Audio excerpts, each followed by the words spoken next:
Dans le cadre d'une opération de rénovation-construction de 16 000 m² sur le parc d'activités Ampéris à Pessac, la SEML Route de Laser a développé un projet de géothermie. Le projet est constitué de 2 forages de 110 mètres de profondeur pour le prélèvement et la restitution dans la nappe. Un pompage alterné par saison permettra de réaliser du stockage de calories et de frigories. Au-delà de 50 mètres de profondeur, la température de l'eau de la nappe de l'Oligocène est d'environ 16 degrés toute l'année. Cette ressource stable va être utilisée pour chauffer les bâtiments l'hiver et les climatiser l'été. La production est centralisée au rez-de-chaussée du bâtiment Colibri. Il y a 3 modes de fonctionnement: chauffage, refroidissement et géocooling.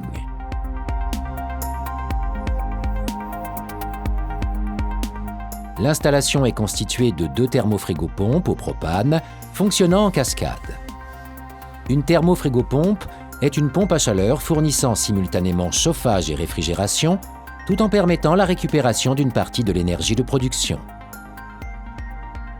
Le propane R290 a été choisi car c'est un fluide naturel neutre pour l'environnement et qui bénéficie d'un des plus faibles potentiels de réchauffement global.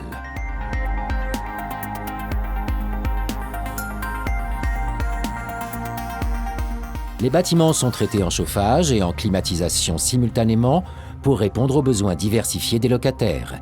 Salles blanches, data centers, bureaux et salles de réunion principalement.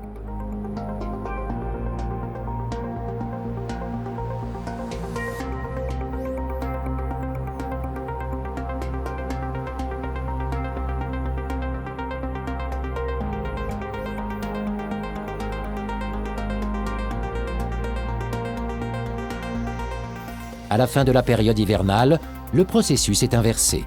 Le puits de réinjection aura stocké du froid. Il servira de puits de prélèvement pour la période estivale, quand le froid sera nécessaire pour la climatisation. Le stockage des calories et l'inversion du sens de pompage devraient permettre d'accroître le rendement du système. Ainsi, de la chaleur sera stockée en période estivale sur le puits d'injection qui servira de puits de prélèvement pour période hivernale. Il bénéficiera ainsi des calories stockées pour chauffer le bâtiment. Pour la climatisation l'été, c'est le même procédé. Une partie des besoins est assurée par le froid actif des thermofrigopompes.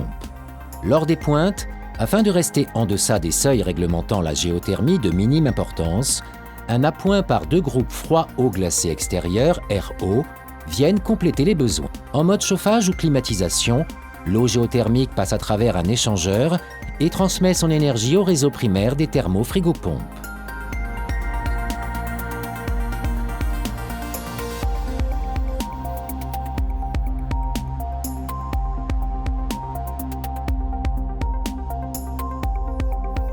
Un réseau 4 tubes assure la distribution secondaire entre la production et les bâtiments.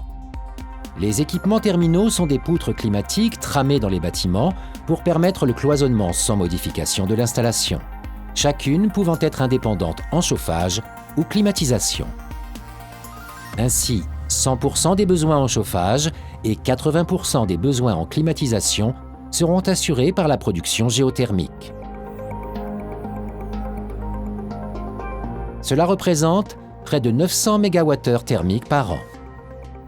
Le reste des besoins l'été sera apporté par les 2 groupes froids extérieurs.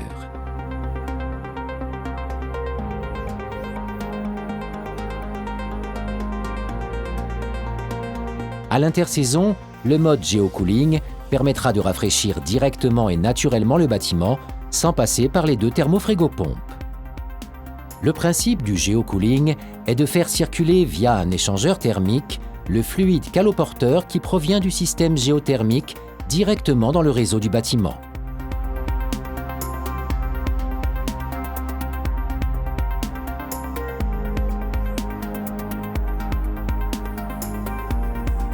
Afin de valoriser au mieux la ressource géothermique, des centrales de traitement de l'air double flux à récupération d'énergie ont été équipées d'une batterie changeover.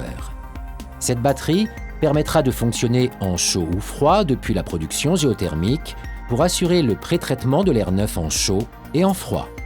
La mise en œuvre de ce système évitera la production de 125,2 tonnes de CO2 par an par rapport à une solution de référence comme la chaudière gaz pour le chauffage et la PAC air pour la climatisation.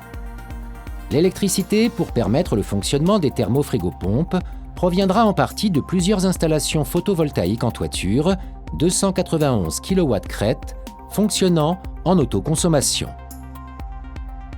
Ce projet a été soutenu financièrement par l'ADEME et le Conseil départemental de la Gironde.